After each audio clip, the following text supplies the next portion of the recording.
je dirais ceci pour un meilleur entendement.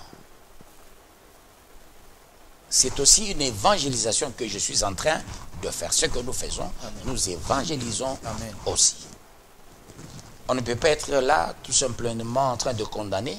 On doit aussi pousser les gens à la transformation. Surtout que la Bible est claire. Nous sommes reprochés comme quoi nous sommes égoïstes de la connaissance. Oui. Alors nous disons toujours que nous devons partager cette connaissance. Voilà. Je crois que c'est encore une occasion. Voilà. La Bible est claire. Mon peuple périt faute de connaissance.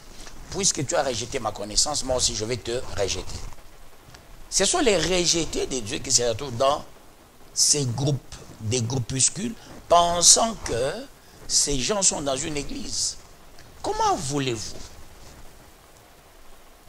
un monsieur se tape la poitrine, se donnant même le nom du berger. Or, un berger, c'est dans une bergerie, dans une église.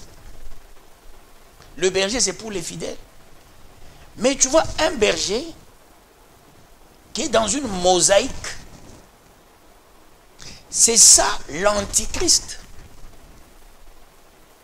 C'est ça l'écuménisme. Tu vois, quelqu'un qui chapeaute les gens de l'église catholique, les musulmans, de la 30e, de la 8e, 92e.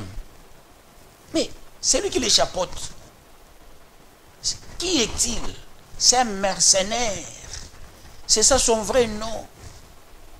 Comment toi, tu peux conduire les gens que tu ne connais pas? La Bible dit, n'abandonnez pas vos assemblées. Toi, tu as un petit groupe de prière. Et tu comprendras ces gens-là, ils se tapent la poitrine. Prophète, deux nations, avec la barbe là.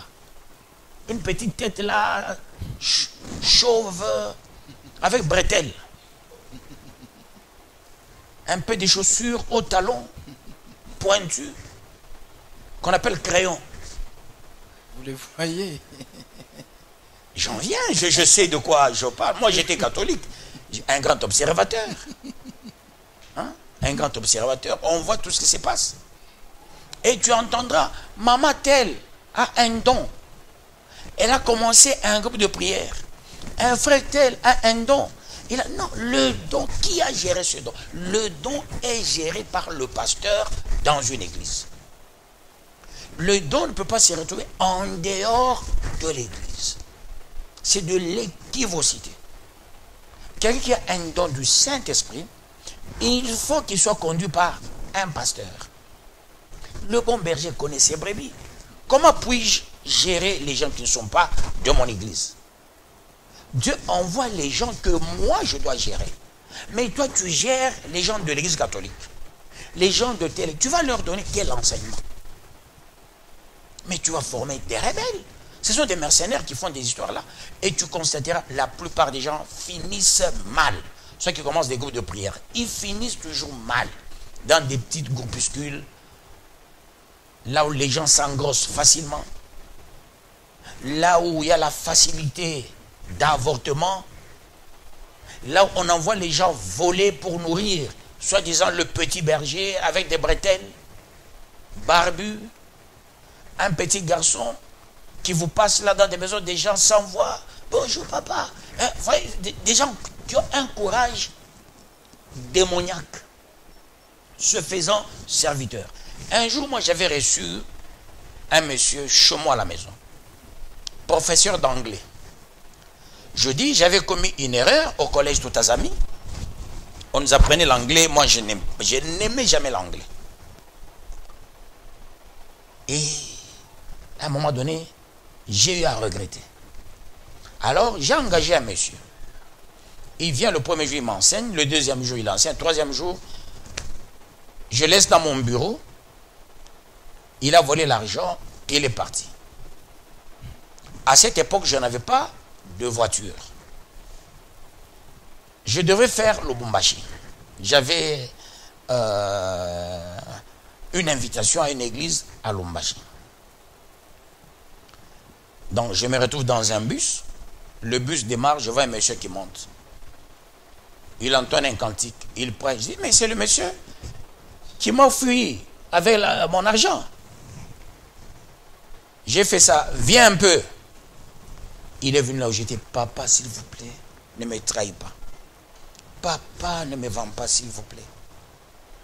Après, il commence. Vous voyez cet homme? C'est le grand prophète des nations. Vous voyez cet homme? C'est un grand pasteur. Vous voyez des messieurs comme ça.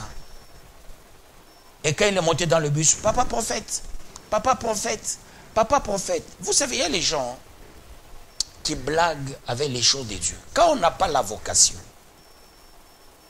ou soit c'est par ignorance, quelqu'un, il peut être l'envoyé de Dieu.